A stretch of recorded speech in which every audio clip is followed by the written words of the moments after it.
नमस्कार, नमस्ते फलटण यूट्यूब चॅनलमध्ये मी राजकुमार गोपने आपलं स्वागत करतो।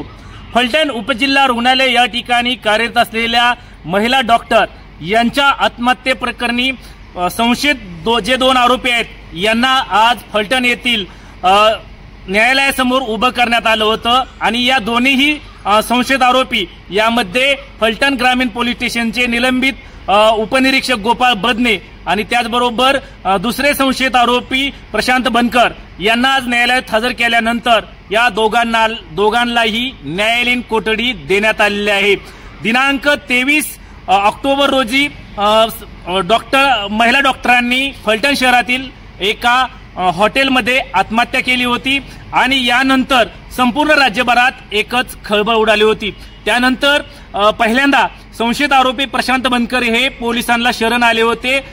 त्या ठिकाणी ते हजर झाले होते, पोलिसांनी त्यांना अटक केली होती। तर दुसरे संशयित आरोपी जे निलंबित उपनिरीक्षक गोपाळ बदने हे दिनांक 25 ऑक्टोबर रोजी स्वतःहून फलटण ग्रामीण पोलिसात हजर झाले। त्यांना नंतर शहर पोलिसात अटक करण्यात आली होती। 26 ऑक्टोबर रोजी मुख्यमंत्री देवेंद्र फडणवीस यांचा कार्यक्रम झाला होता।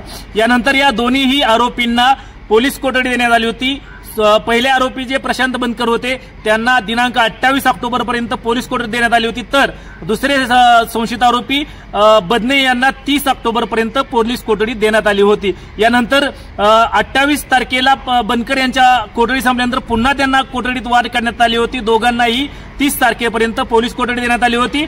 30 तारखेला या दोघांना पुन्हा एकदा न्यायालयात हजर केलं आणि न्यायालयात हजर केल्यानंतर त्यांना दिनांक 1 नोव्हेंबर पर्यंत पोलीस कोठडी देण्यात आली होती। आज पुन्हा एकदा 1 नोव्हेंबरला या दोघांनाही फलटण येथील न्यायालयात हजर करण्यात आल्यानंतर आज या दोघांनाही न्यायालयीन कोठडी सुनावण्यात आली आहे। या ठिकाणी फलटणचे उपविभागीय पोलीस अधिकारी विशाल खांबे हे दोघांची कसून चौकशी करत आहेत। आता या प्रकरणात दिनांक 3 नोव्हेंबर रोजी शिवसेनेच्या फायरब्रँड नेत्या सुषमा अंधारे या फलटणला येत आहेत, तर या आता दोन्ही आरोपींना या ठिकाणी न्यायालयीन कोठडी मिळालेली आहे।